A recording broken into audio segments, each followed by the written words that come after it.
Bill Johnson diz que a nossa mente é um ótimo servo, mas é um péssimo mestre. Se a minha mente governasse essa igreja,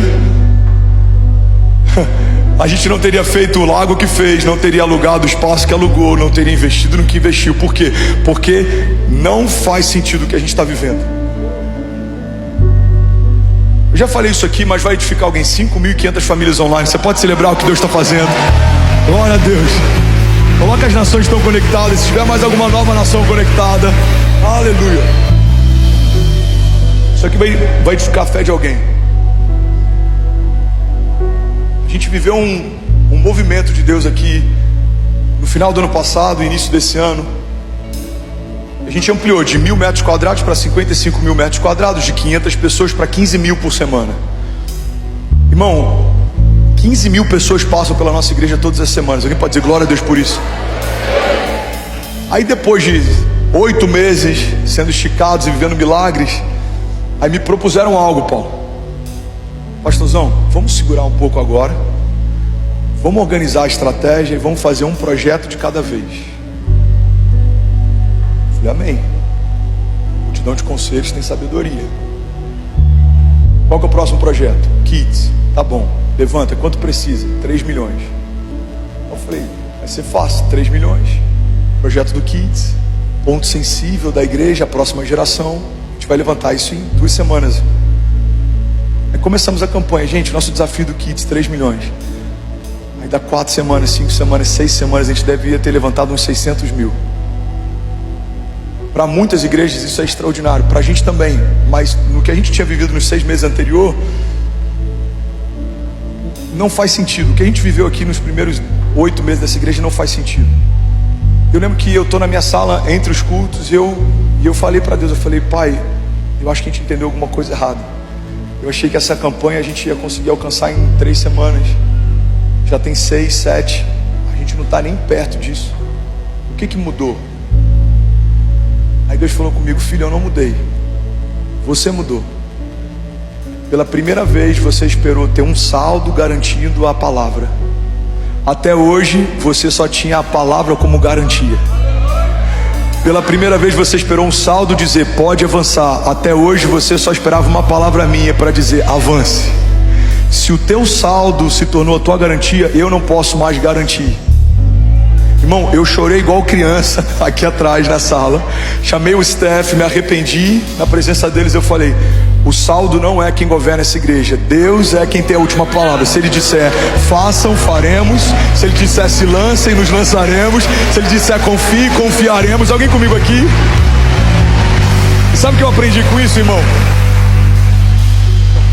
Que muitas vezes a gente diz que crê em milagres, mas faz de tudo para não depender de um. Você crê em milagres? Creio. Mas o que você está fazendo? Eu estou fazendo de tudo para não depender de um. Não, Deus de milagres não precisa de ajuda para ser quem é e fazer o que faz. A igreja de Jesus precisa permanecer nesse lugar de total dependência.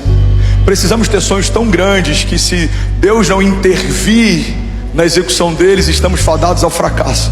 Precisamos ter sonhos tão altos que se não for pela graça e pela misericórdia de Deus, nos frustraremos todas as vezes que tentarmos. Por quê? Porque é Deus quem faz tudo que estamos vivendo. É Deus quem sustenta tudo que estamos vivendo. É nele que começam todas as coisas. É nele que permanecem de pé. E é para ele que elas são feitas. A Bíblia diz que é por ele, é dele, por ele, para ele são feitas todas as coisas. A Bíblia diz que é ele quem gera em nós tanto querer quanto efetuar. Alguém comigo aqui diga amém. Só que a verdade, irmão, que muitas vezes a gente coloca outras coisas no lugar de Deus. Tem muita gente aqui que está com uma expectativa que 2024 vai ser um ano extraordinário porque alguém te fez uma promessa. Talvez algum familiar te fez uma promessa de trabalho.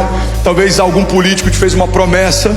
Talvez algum amigo te fez uma promessa. Sabe o que é interessante? Colocamos todas as nossas fichas em promessas feitas por homens, mas muitas vezes a gente não consegue se lançar completamente numa promessa feita por Deus. Deus prometeu? Então creia.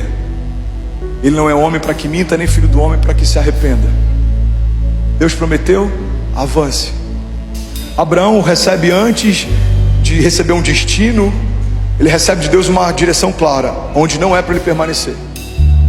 Abraão, sai da tua terra, sai do meio da tua parentela e vai para o lugar que eu te mostrarei.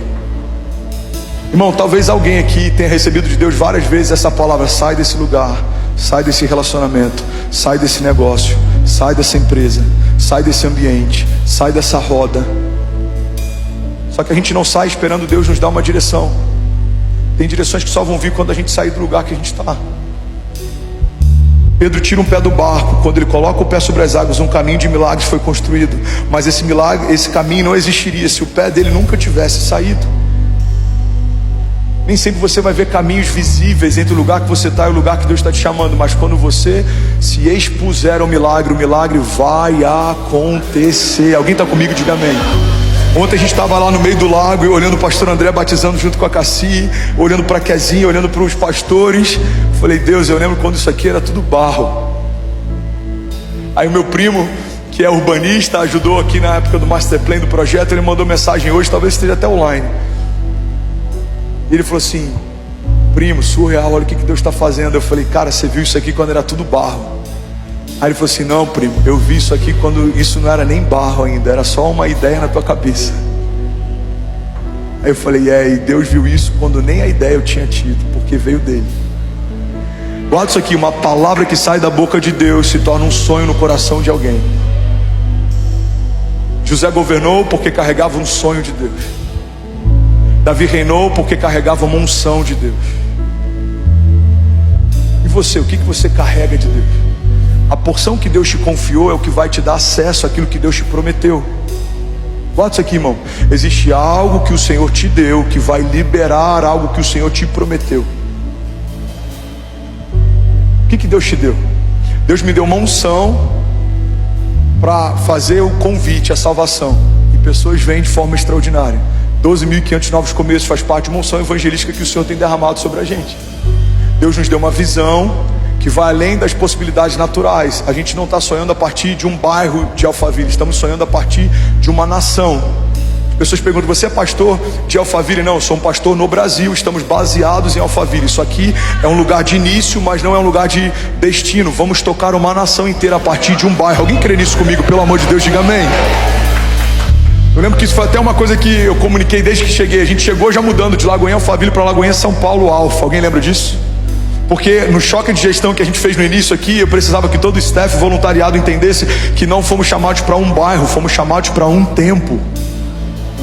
Não guarda isso aqui: Deus te chamou para governar num tempo, no teu turno. Estamos liderando num turno. Uma geração antes de nós teve o turno deles, uma geração após nós terá o turno deles. Mas o que a gente tem que responder é o que estamos fazendo no nosso turno. Que igreja vamos entregar para os nossos filhos? Que evangelho estamos comunicando? Que tipo de igreja estamos construindo? Eu estava em Brasília essa semana, na conferência do JB. A gente estava conversando sobre algumas coisas e sobre algumas crises que a gente tem em relação ao que a igreja está vivendo hoje em dia. Irmão, antigamente uma catedral levava 120 anos para ser construída. Uma geração construía algo que não veria concluída, porque entendia em continuidade governo e entendia a expressão do governo da igreja através do belo. Hoje nos limitamos a galpões e auditórios. Por quê? Porque estamos pensando só num governo presente, no tempo de agora, mas precisamos entender que estamos estabelecendo algo que vai além de nós. Estamos escrevendo livros que farão parte da teologia sistemática de alguém. Estamos pregando mensagens que vão ser traduzidas e outras nações vão ser discipuladas a partir do que estamos pregando aqui. Estamos criando canções que elas vão fazer parte do lugar secreto de outras gerações. Alguém comigo aqui? Estamos construindo algo que vai ecoar. Eu creio que assim como a Casa de Deus era uma referência na Guatemala, Deus está levantando outras igrejas em outros lugares que serão lugares de visitação. Pastores virão em comitivas de outras nações para se inspirar e para beber e para aprender e para serem esticados e para serem ativados. E a pergunta que a gente tem que se fazer é: Deus, por que não nós? Por que não aqui? Por que não agora? Pai, nós cremos. Se o Senhor disse que vai acontecer, Lagoinha, levante suas mãos, declare com autoridade, diga: já aconteceu. Alguém pode celebrar Jesus aqui? Aleluia. Aleluia. Por que não eu? Por que não os meus filhos? Por que não a nossa igreja? Por que não nos dias atuais? Por que não nesse tempo? Por que não agora? A fé não limita a Deus e Deus não limita a fé.